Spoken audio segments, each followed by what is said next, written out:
प्रारंभ करते हैं। कृष्णाय वासुदेवाय हरये परमात्मने प्रणतक्लेशनाशाय गोविन्दाय नमो नमः। गोविन्दाय नमो नमः। गुरुर्ब्रह्मा गुरुर्विष्णु गुरुर्देवो महेश्वर गुरु साक्षात् परब्रह्म तस्मै श्री गुरुवे नमः। श्री गुरुवे नमः।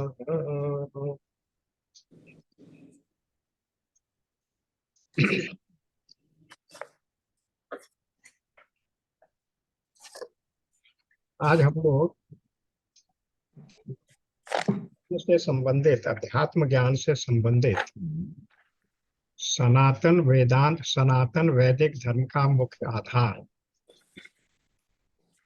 उपनिषदों के बारे में कुछ बात करेंगे और उसके बाद हम ईशावास्य उपनिषद का अध्ययन प्रारंभ करेंगे।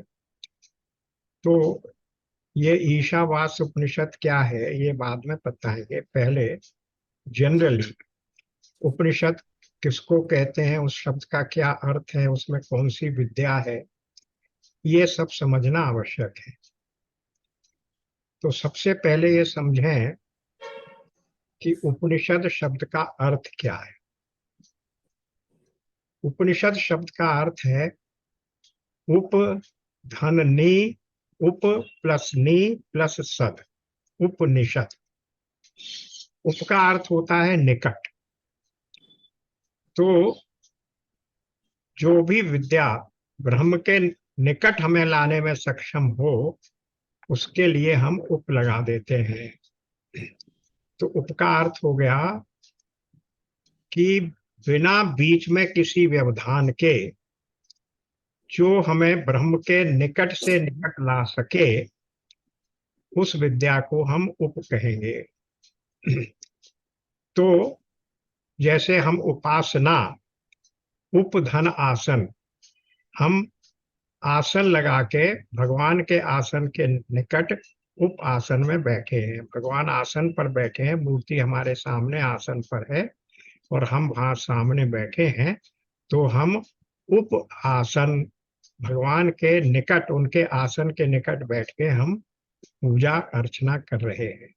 तो इस प्रकार उप का अर्थ होता है निकट से निकट और बीच में कोई व्यवधान न हो, व्यवधान रहित निकटता, वो तो हो गया उप का अर्थ।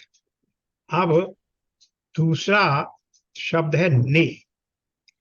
नि का अर्थ है निशेष रूप से, यानी फिर कुछ शेष रह नहीं जाए बताने के लिए, इसलिए पूर्णतः इसका अर्थ हो गया संपूर्णतः। मैं कहूंगा जिसको अशेषतः भी कहा, गीता में भगवान ने कहा 7वें अध्याय में 7वें अध्याय में कि मैं तुम्हें वो विद्या बताऊंगा जिसके बाद कुछ भी कर जानने को शेष नहीं रहेगा। तो वहां शब्द किया गया अशेषतः, यहाँ नि का अर्थ हो गया निशेषतः। बात अर्थ वही है कि यहाँ भी यही कहा जा रहा है कि इसमें वो बताया जाएगा कि जिसको बताने के बाद कुछ जानने के लिए शेष नहीं रहेगा। तो ये हो गया निशेष, संपूर्ण रूपेण। अब तीसरा शब्द आ गया, तीसरा शब्द आ गया सद।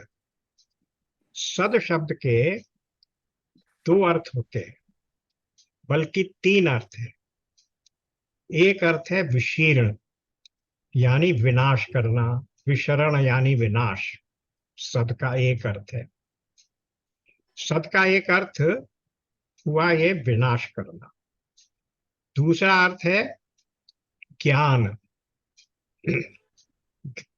जैसे हम कहते हैं एको सद विप्रा बहुधा भवंती, सत्य तो एक ही है, विप्रा उसको बहुत बहुत बहुत प्रकार से, विप्र लोग यानी ज्ञानी लोग उसको बहुत बहुत प्रकार से बताते हैं।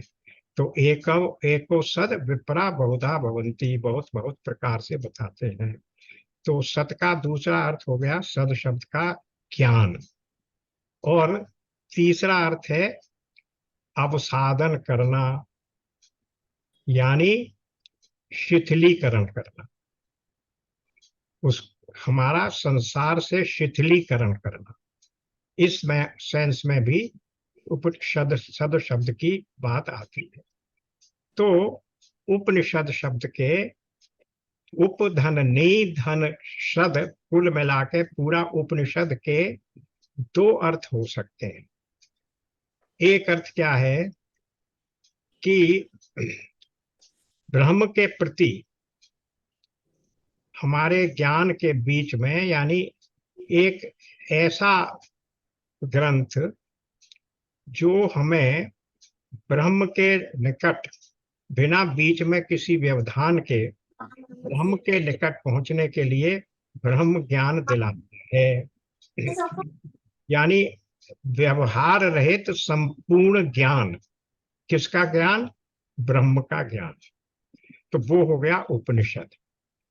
एक तो हुआ ब्रह्म का ज्ञान कराने वाला, व्यवधान रहित और संपूर्णतया निशेष ब्रह्म का ज्ञान। दूसरा अर्थ क्या हो गया कि संपूर्णतया बिना व्यवधान के इस संसार के हमारे संबंधों का शिथिलीकरण करता है, संसार से हमें असंगता प्रदान करता है, संसार के संबंधों के प्रति हमें क्या कराता है? विरक्ति पैदा करता है। तो इसलिए ज्ञान की प्राप्ति जो ब्रह्म के को हमें ज्ञान दे प्रदान करे, और साथ ही साथ ऐसा ज्ञान जो हमारा संसार से संबंध, संसार से आसक्ति का भी निराकरण करे, अवसादन करे, शिथिलीकरण करे। ये हुआ उपनिषद शब्द का अर्थ। तो अब प्रश्न आया कि वो ज्ञान किसका ज्ञान दिला रहा है? वो है ब्रह्म का ज्ञान करा रहा है। अब ये ज्ञान शब्द को भी जरा सा समझिए कि ज्ञान किस में है? ईश्वर ज्ञानी है या अज्ञानी है? अगर ज्ञानी है ईश्वर, तब तो अर्थ ये हो गया कि भगवान का दिया हुआ ज्ञान उन्होंने ब्रह्मा जी के माध्यम से और वेदों के माध्यम से हमको कराया। पर ईश्वर में ज्ञान था ऐसा नहीं, ईश्वर ज्ञान स्वरूप ही है। अगर हम ये कहें कि ईश्वर में ज्ञान है, तो इसका अर्थ हो गया कि ईश्वर अलग है और ज्ञान एक अलग तत्व है। ऐसा नहीं है, ईश्वर ही ज्ञान है। चाहे उसे ज्ञान कह लीजिए, चाहे ईश्वर कह लीजिए, ये पर्यायवाची शब्द है। रसो वही सह, वही ज्ञान है, वही रस है। तो इस प्रकार से ईश्वर को ही हम ज्ञान स्वरूप कहते हैं।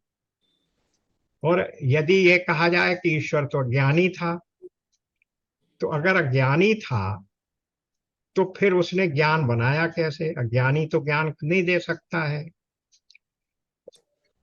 या अगर उसने ज्ञान बनाया या ज्ञान हमें प्रदान किया, तो इससे पहले उससे, उस ईश्वर से पहले ये ज्ञान रहा होगा जो ईश्वर ने पहले प्राप्त किया और फिर हमें प्रदान किया।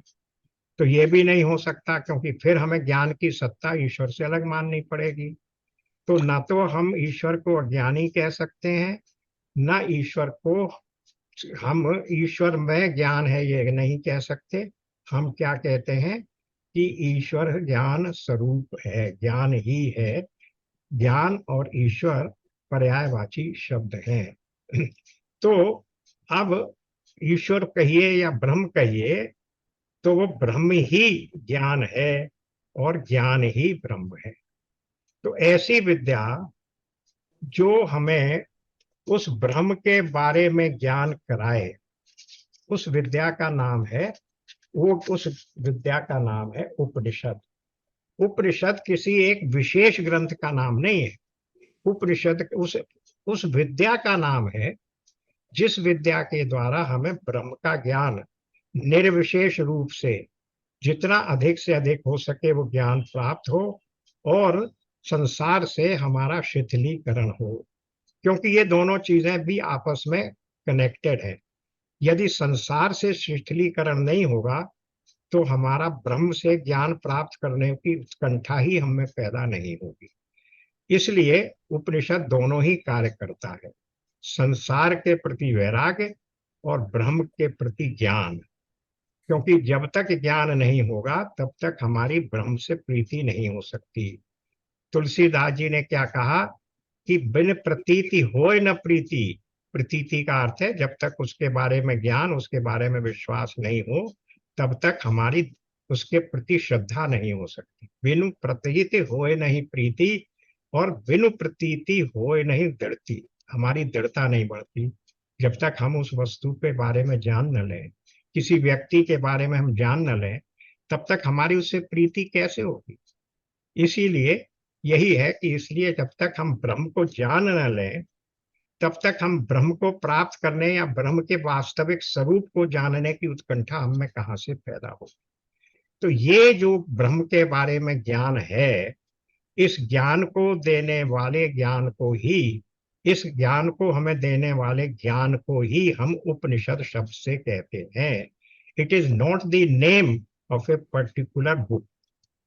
अब इसको ज्ञान को देने वाले कई पुस्तकें हो सकती हैं, वो अलग बात है, लेकिन ये जनरल टर्म्स में ये उपनिषद शब्द का प्रयोग वहां होगा जहां भी कोई भी ग्रंथ, जहां भी विद्या, ब्रह्म के बारे में विद्या और संसार के संसार के हम वैराग्य के बारे में जो भी बताए वो सब औपनिषदिक ज्ञान है।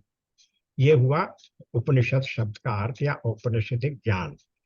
अब इन सब उपनिषदों के ज्ञान को हम क्या कहते हैं? वेदांत। तो वेदांत शब्द का अर्थ बहुत बार हम लोग कहते करते आए हैं, गीता में भी आया है और भी अलग रूप से भी हम करते हैं। तो वेदांत शब्द का क्या अर्थ हुआ?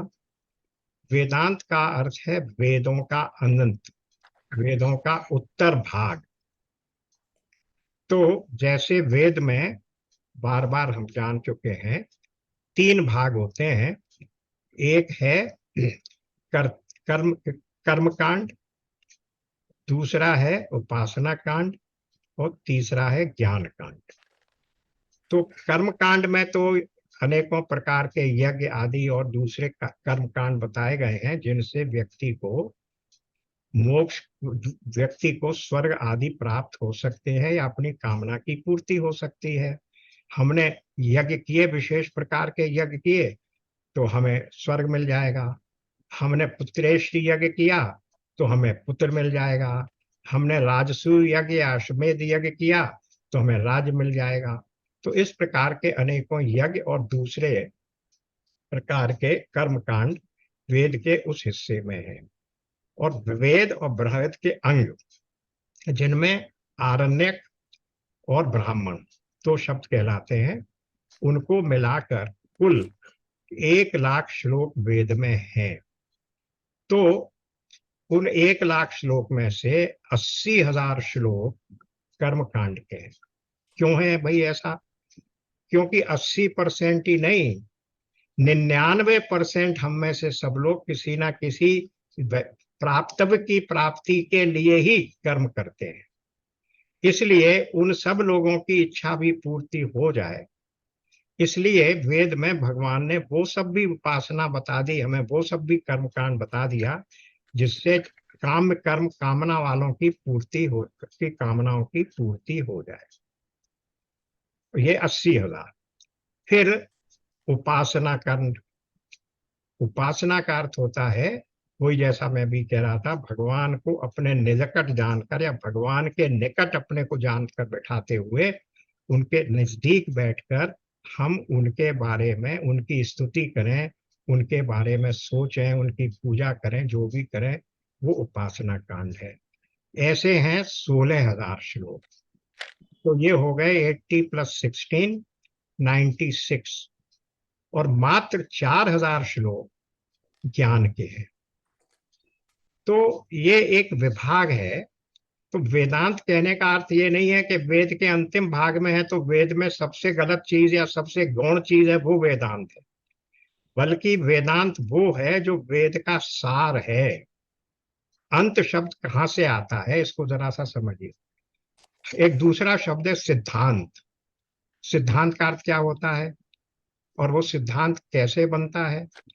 सिद्धांत बनता है कि मैंने एक कोई प्रोपोजिशन दिया, कोई एक बात रखी, तो दूसरे व्यक्ति ने उसके विरोध में कुछ कहा, तो इसको हम कहते हैं ज्ञान पक्ष, और दूसरे ने जो अपोजिशन किया उसको हम कहते हैं पूर्व पक्ष। तो अब पूर्व पक्ष की बात और ज्ञान पक्ष की बात सुनने के बाद, उन दोनों के तर्कों के सुनने के बाद जो सार निकला, जो निष्कर्ष निकला, उसको हम कहते हैं सिद्धांत। यानी अंततः दोनों बातें, किसी भी वस्तु या विषय के प्रति बारे में दोनों एंगल हो सकते हैं, दोनों दृष्टि हो सकती है। एक ही सिक्के के दो पहलू होते ही हैं। दोनों पहलुओं पर विचार करने के बाद जो निष्कर्ष निकला, सब सर्वमान्य निष्कर्ष निकला, उसी को हम सिद्धांत कहते हैं। इसी प्रकार जब हम वेदांत कहते हैं तो वेदांत का अर्थ क्या हो गया कि वेद के पूरे सारे श्लोकों को समझने के बाद जो वेद का सार तत्व है वो इन 4000 श्लोकों में है, इसलिए इनको वेदांत कहा गया। और ये उपनिषद जो हैं वही बता रहे हैं। तो उपनिषद, जितनी उपनिषद है या जितना भी औपनिषदिक ज्ञान है, वो भी सब वेद का ही ज्ञान है। इसीलिए वेदांत को, औपनिषदिक ज्ञान को वेदांत भी कहते हैं। तो इस प्रकार वेद के श्लोक और उपनिषद ये दोनों भी पर्यायवाची हैं, ये भी वेदांत शब्द में ही समाहित हैं। तो अब ये प्रश्न आया कि इन उपनिषदों का सोर्स क्या है, स्रोत क्या है, इनकी प्रामाणिकता क्या है? प्रामाणिकता ये है कि ये उपनिषद किसी व्यक्ति के द्वारा, किसी ऋषि के द्वारा लिखे हुए नहीं है। यद्यपि इनके नाम के साथ कुछ शब्द लगे हैं जिनसे लगता है कि ये उस ऋषि के द्वारा है। जैसे कठोपनिषद, इसमें कठ शब्द जो है वो कठ ऋषि के लिए प्रतीक है। यानी कठ ऋषि ने इस कठोपनिषद, इस उपनिषद के मंत्रों को रचा नहीं। वहां उपनिषद में कहीं भी ये नहीं आता कि ये इसका प्रणेता है। दृष्टा कहते हैं। उस ऋषि ने जब वेद के श्लोकों पर या वेद के सार पर विचार किया, तब उसको इन श्लोकों के मंत्र से ये दृष्टि गोचर हुआ, उसको इस ऐसा इंटरप्रिटेशन उसने वेद उन मंत्रों का किया। तो इसलिए ही हम उसको दृष्टा कहते हैं, उसको प्रणेता नहीं कहते। उनको इस प्रकार का ज्ञान प्राप्त हुआ, उन्होंने लिखा नहीं, बनाया नहीं। इसी तरह एक श्वेताश्वतर उपनिषद है, वहां भी यही हुआ कि इस प्रकार से एक ऋषि को ज्ञान प्राप्त हुआ। तो इससे ये कंफ्यूजन नहीं होना चाहिए कि ये उपनिषद किसी एक व्यक्ति या किसी एक ऋषि के द्वारा प्रणीत है। ये उपनिषद भी जैसे वेद अपौरुषेय है, इसी प्रकार से उपनिषद भी किसी एक व्यक्ति या किसी एक ऋषि की रचना नहीं है। ये भी अपौरुषेय ग्रंथ ही हैं। इसीलिए वेद को और उपनिषद को एक ही माना गया है, इसीलिए वेदांत इसको कहते हैं। अब एक थोड़ी सी और बात, कुछ कुछ उपनिषदों में एक दूसरे में बताए गए सिद्धांतों का विरोध प्रतीत होता है। एक उपनिषद कुछ कह रहा है, दूसरा उपनिषद कुछ कह रहा है। इसका शाब्दिक अर्थ लिया जाए तो उससे लगेगा कि इन दोनों उपनिषदों में जो सिद्धांत प्रतिपादित किया जा रहा है वो एक दूसरे के विरुद्ध है। इसी को हम कहते हैं विरोधाभास। विरोध नहीं, विरोध का आभास। लगता है ऐसा कि विरोध है, लेकिन इस विरोधाभास को दूर करने के लिए फिर महामुनि वेद व्यास ने क्या किया वेद व्यास जी ने उस विरोधाभास को दूर करने के लिए ब्रह्म सूत्र की रचना की, जिसे हम वेदांत शास्त्र के नाम से भी जानते हैं। उन सूत्रों के माध्यम से उपनिषदों में प्रतीत होने वाले विरोध को, उस विरोधाभास को निपटाने की भी चेष्टा की गई। तो इस प्रकार उपनिषद हुए, वेद हुए, या उपनिषद और वेद को तो हमने एक ही मान लिया, तो ब्रह्मसूत्र और हो गए, जो कि उसी उपनिषद ज्ञान को, जो भी विरोधाभास है उसको निपटाने के लिए बनाया गया वो ग्रंथ। कालांतर में विद्वानों ने इसमें गीता को और समाहित कर लिया, क्योंकि गीता भी भगवान की ही वाणी है। तो इस प्रकार से 3 ग्रंथ हो गए। एक हुआ उपनिषद, एक हुआ ब्रह्मसूत्र या वेदांत शास्त्र, और तीसरा हुआ भगवत गीता। इन तीनों को प्रामाणिक ग्रंथ माना जाता है। इसी को कहते हैं प्रस्थान त्रयी। प्रस्थान त्रयी, प्रस्थान शब्द का अर्थ ये नहीं है जैसे हम हिंदी में समझते हैं कि वो गया तो उसको, वो यहां से यहां प्रस्थान करके वहां पहुंच गया, ये गाड़ी इस समय प्रस्थान करेगी, ऐसा अर्थ नहीं है। प्रस्थान का अर्थ है उसकी प्रामाणिकता, वो रेफरेंस बुक है। जब कभी भी किसी श्लोक के बारे में, किसी भी ज्ञान के बारे में, किसी भी कर्म के बारे में किसी प्रकार की शंका हो, तो उसका निवारण इन्हीं तीनों के टच स्टोन पर किया जा सकता है। इन्हीं की कसौटी पर कसकर ये देखा जाएगा कौन सा कर्म विहित है, शास्त्र विहित है, और कौन सा कर्म शास्त्र विरुद्ध। तो इसको प्रस्थान त्रयी यानी 3 प्रामाणिक ग्रंथ। तो इसलिए उपनिषद और ब्रह्मसूत्र और गीता, ये तीनों ही हमारे सनातन वैदिक धर्म में प्रामाणिक ग्रंथ माने जाते हैं। अब प्रश्न आया कि वेदांत का अर्थ फिर क्या हो गया, या उपनिषद का अर्थ क्या हो गया? जो वेदांत का सार तत्व है, जो चरम तत्व है, वो उसी का नाम है वेदांत, उसी का नाम है उपनिषद। तो ये तो बात हुई उपनिषद शब्द का अर्थ। लेकिन अब उपनिषद हैं कितने? तो कहा जाता है कि उपनिषद 108 उपनिषद बताए गए एक उपनिषद में, मुक्तिको उपनिषद में। लेकिन मद्रास में थियोसॉफिकल सोसाइटी का हेडक्वार्टर है अडयार में। अडयार एक सबब है मद्रास का, चेन्नई का, नॉट फार, 10-15 किलोमीटर। वहीं मद्रास का ही पार्ट है, समझिए, मद्रास सिटी का ही पार्ट है वो। अडयार में थियोसॉफिकल सोसाइटी का हेडक्वार्टर है। उन्होंने 171 उपनिषद प्रकाशित किए। यही नहीं कि छांट लिए या पता लगा लिया इतने उपनिषद थे, नहीं, they have been actually published and they are available in their library।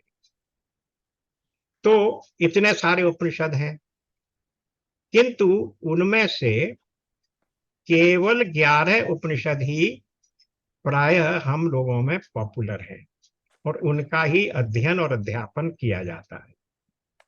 और वो कौन से हैं? उन 11 प्रमुख उपनिषदों का भाष्य श्री आदि शंकराचार्य ने, भगवान शंकराचार्य ने उन्हीं 11 उपनिषदों का भाष्य किया। इसलिए उनकी प्रामाणिकता और अधिक बढ़ गई है। वो 11 उपनिषद कौन कौन से हैं, उनमें मुख्य मुख्य मैं बता देता हूं, लगभग लगभग। देखिए, एक ईशावास्य उपनिषद, फिर कठोपनिषद, फिर श्वेताश्वतरोपनिषद, उसके बाद मांडूक्य उपनिषद, मुंडक उपनिषद, और उसके बाद कठ मैंने गिना दिया। और उस ये कितने हो गए?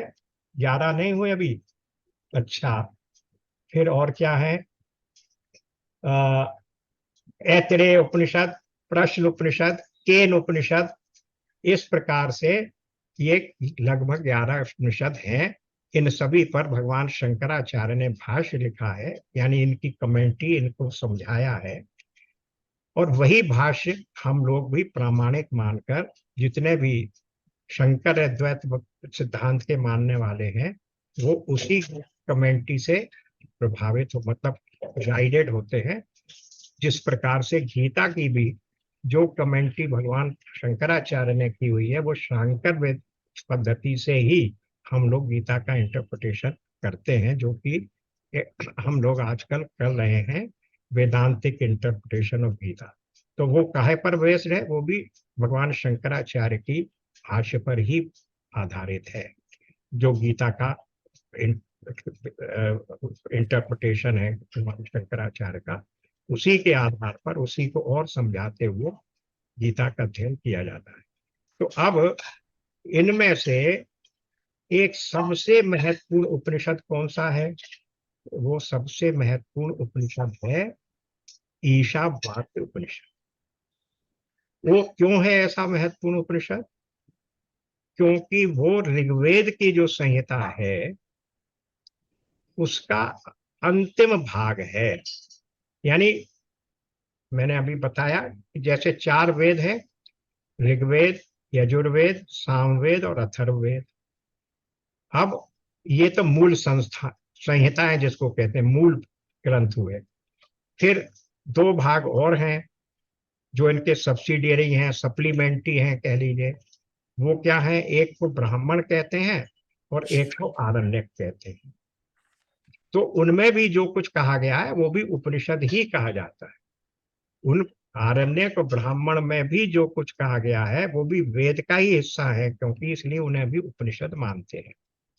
किंतु आर्य समाजी लोग उनको उपनिषद नहीं मानते, उनको वो महत्व नहीं देते जो ईशावास्य उपनिषद को देते हैं, क्योंकि उनके विचार से ईशावास्य उपनिषद क्योंकि मूल ऋग्वेद संहिता का हिस्सा है, इसलिए वो सबसे प्रमुख है।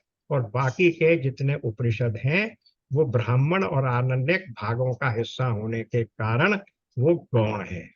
तो प्रमुख उपनिषद उनके विचार से ईशावास्य उपनिषद है। यद्यपि भगवान शंकराचार्य के हिसाब से उपनिषद और उपनिषद में कोई अंतर नहीं किया जा सकता, क्योंकि ये सभी वेदांतिक ज्ञान है, वेद का ही ज्ञान है, इस और अपौरुषेय ज्ञान है, इसलिए इसमें इस प्रकार का आर्टिफिशियल डिफरेंशिएशन नहीं होना चाहिए।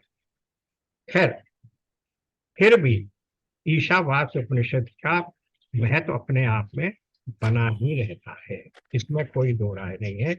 इसीलिए जब हम उपनिषद को पढ़ने बैठेंगे, इसका अध्ययन करेंगे आगे से, जैसा हम लोगों ने विचार बनाया है, तो सबसे पहले हम इनका वास्तव का ही अध्ययन करेंगे। दूसरी सुविधा उसमें यह है कि ये बहुत छोटा सा उपनिषद, केवल 20 श्लोक हैं इसमें, और ये प्रिलिमिनरी लेवल, प्राथमिक स्टेज पर उपनिषदिक ज्ञान को समझने के लिए ये सबसे सरल उपनिषद भी है। तो इसलिए जब हम अपने आप को इंट्रोड्यूस करने जा रहे हैं औपनिषदिक ज्ञान में, तो हम इसी उपनिषद को सबसे पहले इसका अध्ययन करेंगे। उसके बाद फिर देखेंगे दूसरे और कौन कौन से उपनिषद हम समझ सकते हैं या हमारे लेवल के हैं, उनको ले लेंगे। क्योंकि 2 उपनिषद, एक छांदोग्य उपनिषद और एक बृहद आरण्यक उपनिषद बहुत वॉल्यूमिनस है, जिनमें बहुत सारे श्लोक हैं। जैसे देखिए, ये है छांदोग्य उपनिषद, इतना मोटा, और बृहद आरण्यक उपनिषद इससे भी मोटा। तो अभी हम उनको नहीं टेकअप करेंगे, ये तो स्कॉलर्स की स्टडी की बात है। तो अभी हम जो छोटे छोटे उपनिषद हैं, जैसे मांडूक्य उपनिषद है, केवल 12 श्लोक है, पर उस मांडूक्य उपनिषद के ऊपर भाष्य लिखते हुए क्या हुआ, 216 श्लोक लिखे गए। 12 उपनिषदों को, 12 श्लोकों को एक्सपेंड किया गया है 216 श्लोकों में। गौड़पादाचार्य, जो कि शंकराचार्य जी के दादा गुरु थे, उन्होंने उस पर भाष्य लिखा, 216 श्लोक है। तो अब आप समझ सकते हैं कि उपनिषदिक ज्ञान कितना गहरा है, और जिसकी जिसकी विद्वत्ता हो उसी हिसाब से वो उसको उतना एक्सपेंड कर सकता है। खैर वो बात अलग है। लेकिन अब हम ईशावास उपनिषद के अध्ययन में नेक्स्ट वीक से प्रवृत्त होंगे। अब दो बातें और समझने की है। वो ये है कि उपनिषद ज्ञान को प्राप्त करने के लिए हम में कुछ योग्यताएं होनी चाहिए। उनके बिना हम उपनिषद के ज्ञान को नहीं समझ पाएंगे। तो उन उन योग्यताओं को हम कहते हैं साधन चतुष्टय। साधन चतुष्टय का अर्थ है कि हमने वो साधन, पहले चार साधन हो गए, जैसे हम अंतःकरण चतुष्टय कहते हैं, चार अंतःकरण, इसी तरीके से ये साधन चतुष्टय है। साधन का अर्थ ही ये होता है कि वो ऐसे साधन जिनको करके हम ईशावास्य उपनिषद या किसी भी उपनिषद के ज्ञान को प्राप्त करने के अधिकारी बन सकते हैं, या उसको समझ सकते हैं। या ये समझिए कि उपनिषद में प्रवेश करने से पहले जो नीचे की कक्षा है वो है साधन चतुष्टय। उसके बाद ही हम कहाँ जा पाएंगे? उसके बाद ही हम उपनिषदिक ज्ञान को प्राप्त करने का अर्थ है वो समझ पाएंगे, उसको आत्मसात कर पाएंगे।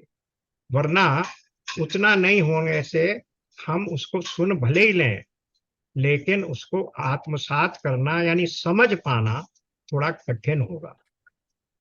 इसलिए वो चार साधन चतुष्टय क्या है उनको भी समझ लेना चाहिए। वो साधन चतुष्टय हैं, सबसे पहले विवेक, नंबर 2 पर वैराग्य, नंबर 3 पर षट संपत्ति, और नंबर 4 पर मोक्ष।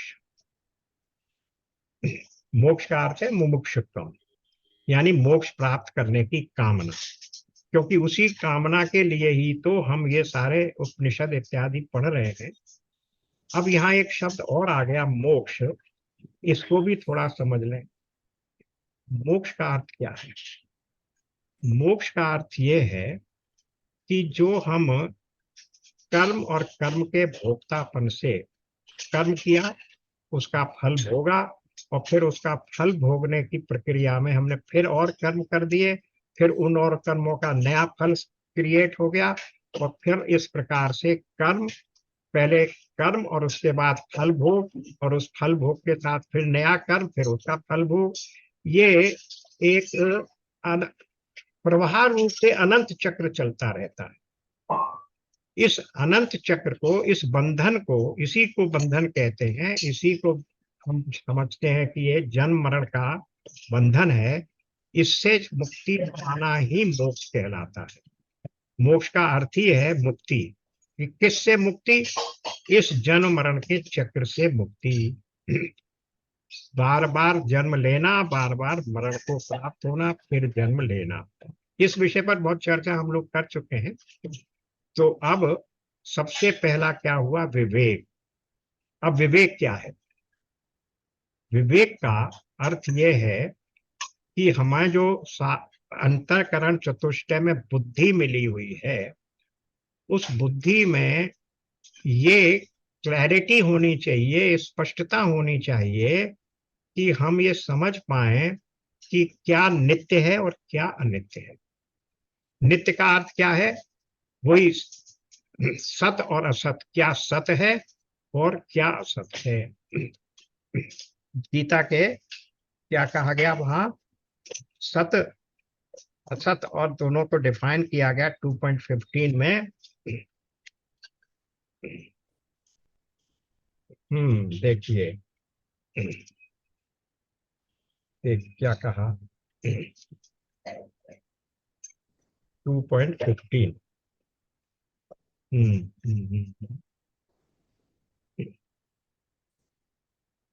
कहाँ आया? 15 ही आ गया। हाँ, ना सतो विद्यते भावो ना भावो विद्यते सतः, असत वस्तु की सत्ता नहीं है। ना सतो विद्यते भाव, असत न असत विद्यते, असत वस्तु की सत्ता नहीं है और सत वस्तु का तीनों कालों में अभाव नहीं है। तो जो नित्य है वो क्या है? वो सत वस्तु है जिसका तीनों कालों में अभाव नहीं है।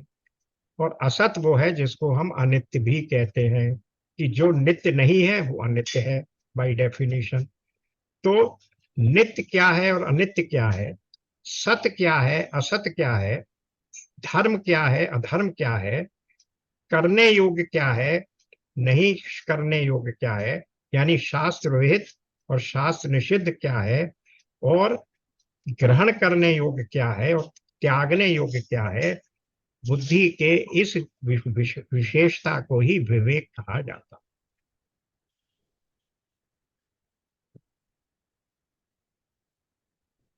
हेलो। हेलो।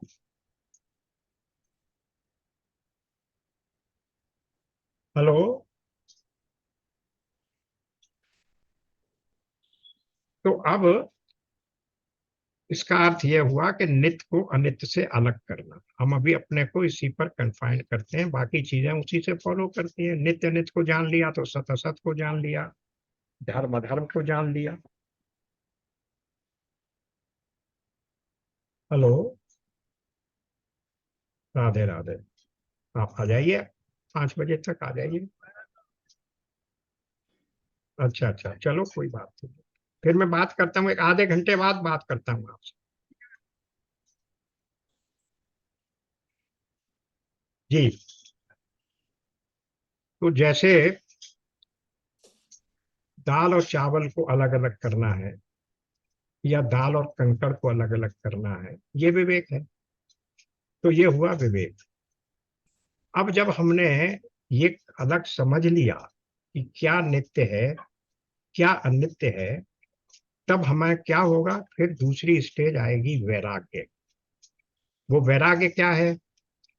कि जो नित्य है उसे रखना है और जो अनित्य है उसको त्याग देना है।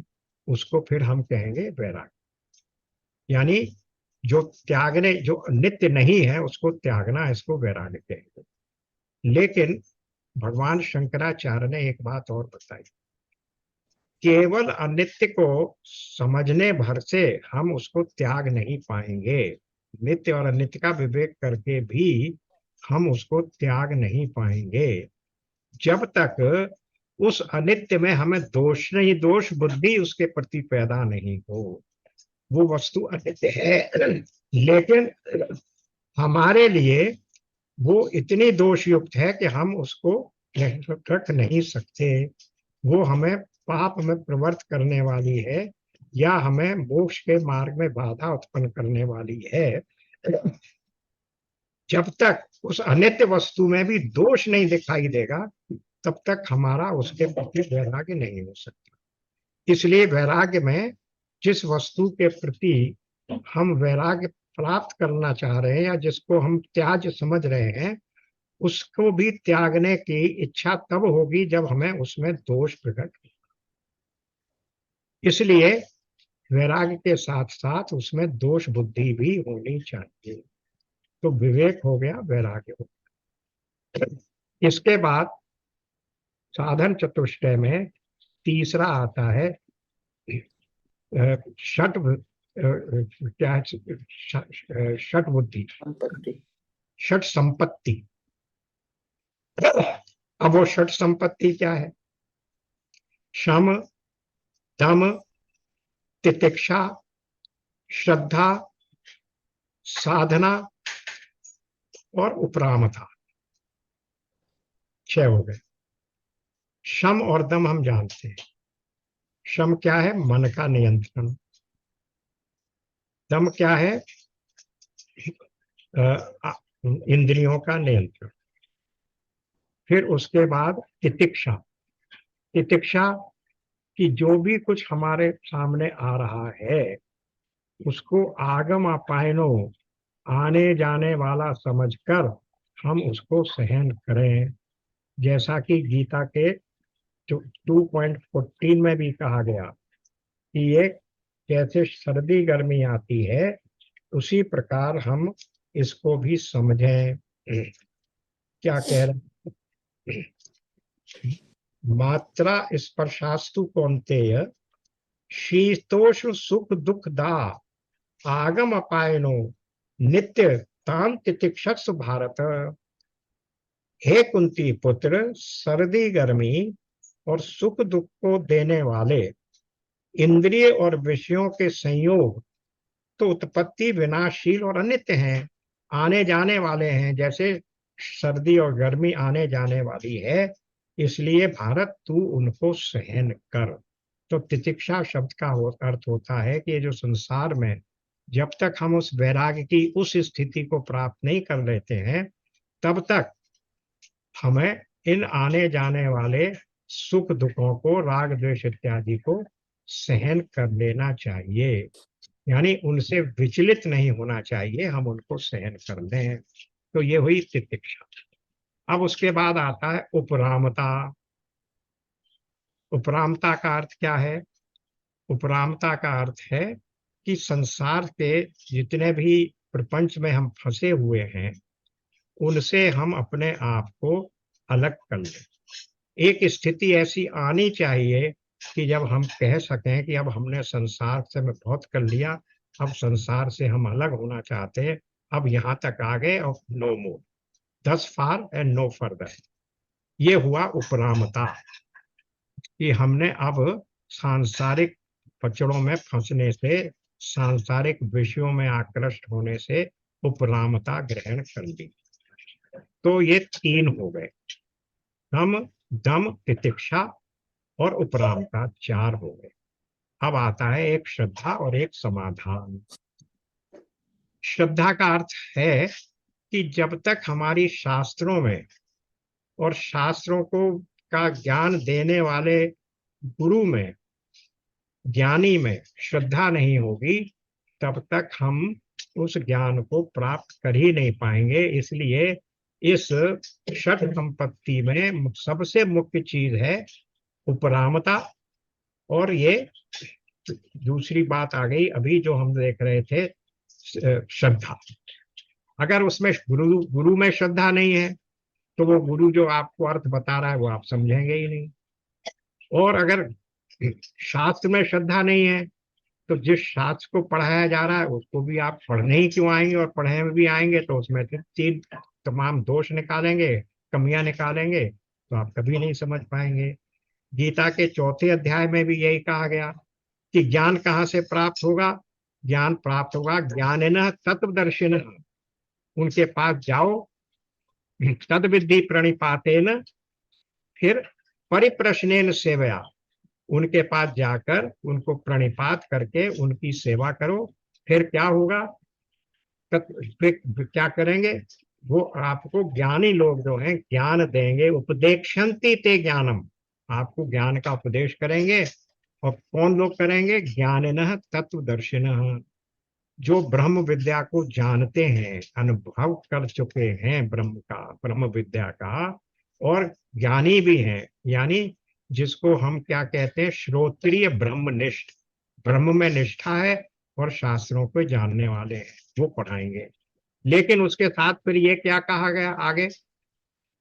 श्रद्धावान लभते ज्ञानम तत्परः संयतेन्द्रियः। श्रद्धावान, ये ज्ञान उसने पढ़ा दिया, पर क्या आपको आत्मसात हुआ? नहीं हुआ। कब? कब तक? जब तक आप में उस ज्ञान को जो पढ़ाया जा रहा है, जो विद्वान के द्वारा बताया जा रहा है, उस विद्वान के प्रति और उस ज्ञान के प्रति श्रद्धा नहीं होगी तो वो आपको आत्मसात ही नहीं होगा। सुनेंगे और उसको आप उसके प्रति उपेक्षा कर देंगे। फिर आपने श्रद्धा भी है लेकिन तत्परता नहीं है। तत्परता का अर्थ है लगन, मुझे ये प्राप्त करना है, उसको प्राप्त करने के लिए लगन से, डेडिकेशन से जब तक आप नहीं पढ़ेंगे तब तक भी ज्ञान आपको आत्मसात नहीं होगा। और फिर तीसरी क्वालिफिकेशन उसी श्लोक में, श्रद्धावान लभते ज्ञानम तत्परः संयतेन्द्रिय, और उसके बाद संयत इंद्रिय का होना चाहिए। उस ज्ञान को प्राप्त करने के लिए हमारी इंद्रियों में संयम होना चाहिए। इसीलिए षट संपत्ति में सबसे पहले क्या कह दिया? शम और दम, मन का नियंत्रण और इंद्रियों का नियंत्रण। उसके बगैर आप में श्रद्धा भी है, लगन भी है, लेकिन अगर इंद्रियों का संयम नहीं है तो फिर आप इसमें लगन लगन आएगी नहीं, लगन पूरी होगी ही नहीं। इसलिए संयत इंद्रिय, तो ये श्रद्धा हो गई। अब उसके बाद समाधान। समाधान ये है कि हाँ, अब मैं इन सब चीजों को समझ चुका। अब मैंने अपने आप को इन छहों संपत्तियों को प्राप्त कर लिया। अब मैं समझ गया कि जो कुछ ब्रह्म ज्ञान शास्त्रों में बताया गया है, जो वेदांत उस प्रस्थान त्रयी में है, वही सही है। मैं उसी को प्राप्त करने की इच्छा करता हूं। ये समाधान हो जाए। तो इस प्रकार ये हो गई षट संपत्ति। अब यूं देखिए, वो साधन चतुष्टय कहने को तो 4 साधन है, लेकिन षट संपत्ति में 6 और बढ़ा दिए, तो कुल मिलाकर साधन हो गए 9। विवेक, वैराग्य, मोक्ष 3 और 6 साधन षट संपत्ति के। तो ये हो गए 9। अब इन 9 में से 8 जब तक आप प्राप्त कर लेते हैं, तब आप में मुमुक्षुत्वम, मोक्ष प्राप्त करने की कामना पैदा होती है। शंकराचार्य जी ने विवेक चूड़ामणि नाम का एक ग्रंथ लिखा है। उसमें भी इसी प्रकार के श्लोक हैं, वेदांत के अलग अलग सिद्धांतों पर उन्होंने अपना विचार व्यक्त किए हैं। तो उसमें एक श्लोक है कि संसार में 3 चीजें बहुत कठिन दुर्लभ हैं। क्या क्या है? मनुष्यत्वम, मुमुक्षुत्वम और महापुरुष संश्रयत्वम। सबसे पहली बात मनुष्यत्वम। मनुष्य तो हैं पर मनुष्यता नहीं है, यानी जो मानवीय गुण है वो नहीं है। 2 हाथ 2 पैर वाले जंतु तो हैं, पर आप मनुष्य नहीं है। मानवीय गुण जो होने चाहिए वो नहीं है। तो ये एक दुर्लभ चीज है, और इसी दुर्लभती को प्राप्त करने के लिए ही क्या कहा जाता है कि मनुष्य को क्या करना चाहिए? गुरुकुल में जाकर गुरु से शिक्षा लेनी चाहिए। जब वो शिक्षा पूरी हो जाती है तभी वो द्विज कहलाता है। वो उसका दूसरा जन्म है कि वो मनुष्य के जंतु के रूप में तो पैदा हुआ, पर अभी वो मनुष्य नहीं है। मनुष्य कब बनेगा? जब वो इस शास्त्रीय ज्ञान को प्राप्त कर लेगा, तब वो द्विज कहलाएगा। इसीलिए उसका दूसरा जन्म कहलाता है। तो मुमुक्षुत्वम दूसरी बात है। सॉरी, ये मनुष्यत्वम हो गया। दूसरा है मुमुक्षुत्वम, मोक्ष प्राप्ति की कामना। हम में से बहुतों को तो ये पता ही नहीं है कि मोक्ष का अर्थ क्या है।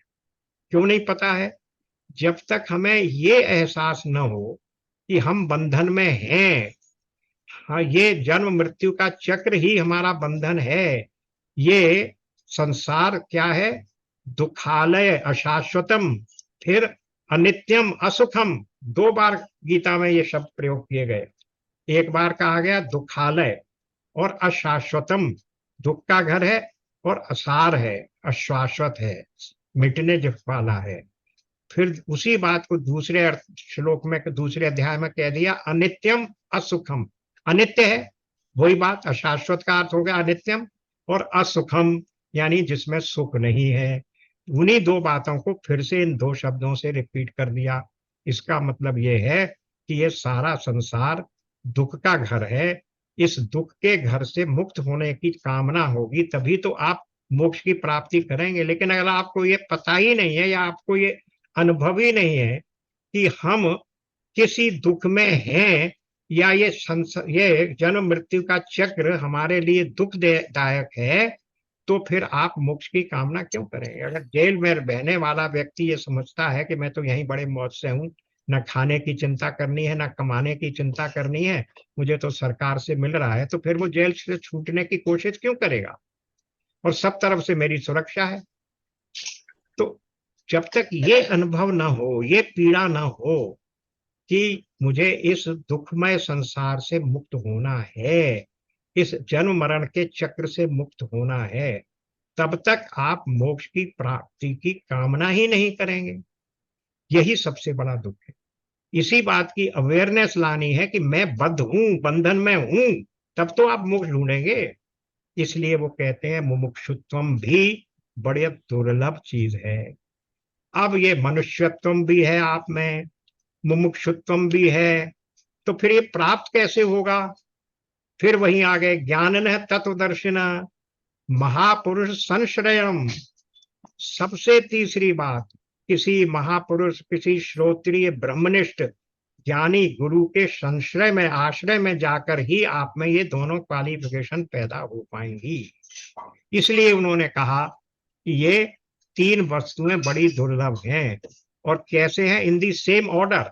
मनुष्यत्वम, उससे भी अधिक फिर दुर्लभ मुमुक्षुत्वम, और उससे भी अधिक दुर्लभ एक अच्छे श्रोत्रिय ब्रह्मनिष्ठ गुरु का आश्रय प्राप्त कर पाना। तो अभी जो बात हो रही थी समाधान मुमुक्षा की, मोक्ष की जो बात मैं कर रहा था कि चौथा जो साधन चतुष्टय में चौथा मोक्ष है, वो मोक्ष की मुमुक्षा, मोक्ष का अर्थ है यहाँ मोक्ष प्राप्त करने की इच्छा। जब तक ये इच्छा नहीं होगी तब तक हम आगे कैसे बढ़ेंगे? फिर हम ब्रह्म ज्ञान प्राप्त क्यों करेंगे? ब्रह्म ज्ञान तो प्राप्त वही करेगा ना जो अपने आप को ब्रह्म के साथ एकात्म भाव अनुभव करना चाहता है। ब्रह्म आत्म एक बोध प्राप्त करने को ही तो हम मोक्ष कहते हैं। ब्रह्मात्मकम ही बोध, अहम ब्रह्मास्मि, यही मोक्ष है। तो उस मोक्ष को प्राप्त करने की इच्छा, मुमुक्षुत्वम, वो चौथा साधन है। अब उस इच्छा का जो जितनी तीव्र वो इच्छा होगी मोक्ष प्राप्त करने की, मुमुक्षुत्वम जितना तीव्र होगा, उतना ही हमारी तत्परता और हमारी श्रद्धा इस उपनिषद के ज्ञान को प्राप्त करने में होगी। क्योंकि उपनिषद क्या करा रहा है? ऐसा ज्ञान दे रहा है उपधननी, यानी वो ब्रह्म ज्ञान जो हमें ब्रह्म के बारे में बताता है और निशेष रूप से बताता है, जिसको जानने पर फिर और कुछ जानने योग्य नहीं रहता। उस ब्रह्म ज्ञान को प्राप्त करने की इच्छा तब पैदा होगी जब हमें मोक्ष की इच्छा हो। इसलिए ये साधन चतुष्टय आवश्यक है। इतना होने के बाद फिर हम क्या में लग जाते हैं? फिर हम उस ग्रंथ की, कोई भी उपनिषद हो, उस उपनिषद की स्टडी में, उसके अध्ययन में लग जाते हैं। तो उपनिषद के अध्ययन के लिए एक तो उद्देश्य क्या है? मोक्ष। और उस मोक्ष के लिए अधिकारिता क्या है? साधन चतुष्टय। मुमुक्षा के लिए साधन चतुष्टय। इसके बाद फिर हम इस उपनिषद के ज्ञान को प्राप्त करने के अधिकारी हो जाते हैं। इस प्रकार, क्योंकि वे ज्ञान हमें ब्रह्म का स्वरूप बताता है और ब्रह्म और आत्मा में क्या संबंध है ये बताता है, और ब्रह्म और आत्मा और जीव में क्या संबंध है ये बताता है। इस प्रकार से वो हमें फिर संसार से अलग करके अपने आत्म स्वरूप का ज्ञान करा के हमें फिर ब्रह्म आत्म एक के बोध करा देता है। यही इन सारी उपनिषदों का उद्देश्य है। यही इन सारी उपनिषदों का सार तत्व है। चरम तत्व जो है वो केवल यही तात्पर्य है। इसलिए हम इस ब्रह्म विद्या को प्राप्त करने का जो साधन उपनिषदें हैं, उन उपनिषदों में से जो सर्वोत्तम और सर्व सरल मानी गई है, उस ईशावास्य उपनिषद के अध्ययन में हम नेक्स्ट सेशन से लग जाएंगे। तो आज यही इसको विराम करते हैं। उपनिषद का वो गीता प्रेस से उपलब्ध है। ईशावास बहुत छोटी सी पुस्तक है, क्योंकि 20 ही श्लोक हैं। तो श्लोक भले ही 20 हैं, लेकिन उनकी व्याख्या तो विस्तृत है ही है, क्योंकि वो भगवान शंकराचार्य ने भी की हुई है, और फिर उन शंकराचार्य की व्याख्या पर भी और विद्वानों ने व्याख्या की हुई है। तो वो मिला के काफी विस्तृत हो जाता है, विस्तार हो जाता है। उस सबको ब्रह्म की कृपा से हम लोग उस सबको पूरा करेंगे, उस सब में अवगाहन करेंगे। लेकिन फिर वही बात आएगी तितिक्षा यानी धैर्य और श्रद्धा दोनों चाहिए। उसके लिए हम और आप प्रार्थना करते हैं कि हमारे मन में श्रद्धा पैदा हो उस ज्ञान को प्राप्त करने की, और उस ज्ञान को प्राप्त करने के लिए जो संयतेंद्रिय तत्परता है, धैर्य है, वो भी हमें प्राप्त हो। तो नेक्स्ट सेशन से हम, ईश्वर ने चाहा तो इस ईशावास उपनिषद के ज्ञान में, यानी इस औपनिषदिक ज्ञान में, ईशावास तो एक नाम है, जब एक को कर लेंगे तो फिर आगे अपने आप जिज्ञासा पैदा होगी, व्हाट नेक्स्ट, व्हाट नेक्स्ट, तो फिर वो हम आगे देखेंगे। तो इसलिए इस प्रकार आज यहाँ विराम देते हैं। ये पुस्तक गीता प्रेस से छपी है, आसानी से उपलब्ध है। ये है, बहुत छोटी सी पुस्तक है, और चाय बना दे? हाँ बना दे। मूल्य मात्र 7 रुपए। मेरे पास 2-3 साल पहले की होगी, हो सकता है आज 10 रुपए हो गया हो। And easily available any book stall. ये जो गीता प्रेस का कोई भी शॉप हो, कोई भी छोटे छोटे, इनके तो वो मूविंग स्टॉल्स भी चलते रहते हैं, कहीं से भी ये पुस्तक उपलब्ध हो सकती है। सबके यहाँ ये उपनिषदों का पूरा सेट, इन 11 उपनिषदों का पूरा सेट गीता प्रेस से अलग छपा हुआ है, इसलिए इसको आप प्राप्त कर लें। उसके बाद हम ट्यूसडे तक it is easily available. Tuesday से हम श्लोक बाई श्लोक, और उससे पहले जो एक आता है जिसको ये कहते हैं शांति पाठ, हर उपनिषद को पढ़ने से पहले उसका एक शांति पाठ किया जाता है। शांति पाठ का मतलब ये है कि हम अपना मन एकाग्र चित्त कर लें और शांति प्राप्त कर लें, जिससे कि हम उस उपनिषदिक ज्ञान को एकाग्रता से शांति पूर्वक ग्रहण करने के योग, आत्मसात करने के योग बन जाएं।